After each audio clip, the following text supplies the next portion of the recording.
Hello friends, welcome back to mixture పొట్లం channel. నేను మీ లొకేషన్ని. ముందుగా మన ఛానల్కి ఎవరైనా కొత్తగా వచ్చి ఉంటే వెంటనే మూవీ రివ్యూస్ లేదా వెబ్ సిరీస్ రివ్యూ లేదా వెబ్ సిరీస్ సజెషన్స్ కోసం మన ఛానల్ అయితే సబ్స్క్రైబ్ చేయండి. ఈరోజు వెబ్ సిరీస్ రివ్యూ వచ్చేసి అమెజాన్ ప్రైమ్లో తెలుగులో రిలీజ్ అయిన కాల్ మీ బే స్టారింగ్ అనన్య పాండే. సిరీస్ చూసాక నా ఒపీనియన్ వచ్చేసి బాగాలేదు అండ్ అస్సలు నచ్చలేదు కూడా. ఇలాంటి కైండ్ ఆఫ్ అల్ట్రా రిచ్ సిరీస్లు చాలానే వచ్చాయి అండ్ చాలానే చూశాను కూడా. అండ్ ఈ సిరీస్ అయితే ఇంకా ఓవర్గా అనిపించింది. అసలు ఆ రిచ్ లైఫ్లో డ్రామాని చూడాలంటేనే నాకు అసలు నచ్చదు.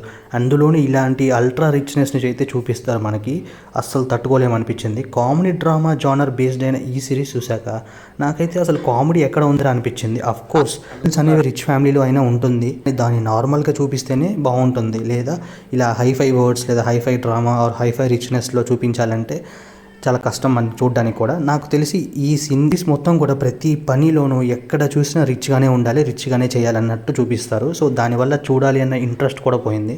అండ్ ఎందుకంటే బెస్ట్ సిరీస్, అందులోని ఇలాంటి జానర్స్లోనే వచ్చిన సిరీస్ రీసెంట్గా అమెజాన్ ప్రైమ్లోనే ఒకటి రిలీజ్ అయింది. అదే దిల్ దోస్తీ దైలమా అని చెప్పేసి. అది ఫార్ బెస్ట్ దెన్ దిస్. ఆ రివ్యూ కూడా మన ఛానల్లో నేను చెప్పాను, లింక్ డిస్క్రిప్షన్లో కూడా ఇస్తాను, అది చూసేయండి వెంటనే. అండ్ స్టోరీ అయితే రిచ్ క్లాస్లో పుట్టిన బే అలియాస్ అనన్య పాండేకి రిచ్ గైతో పెళ్లి చేస్తారు. అక్కడ తను లోన్లీనెస్ వల్ల ఒక తప్పు చేస్తుంది. ఆ తప్పు వల్ల ఏమైంది అండ్ ఆ కాన్సిక్వెన్సెస్ ఏంటి అండ్ లాస్ట్కి ఏమైందని తెలియాలంటే ఈ సిరీస్ చూడాల్సిందే. Overall review of the series వచ్చేసి not even one time watchable. దాని బదులు నేను చెప్పిన ఇంకో సిరీస్ దిల్ దోస్తీ దైలమా చూడండి. So thank you for watching.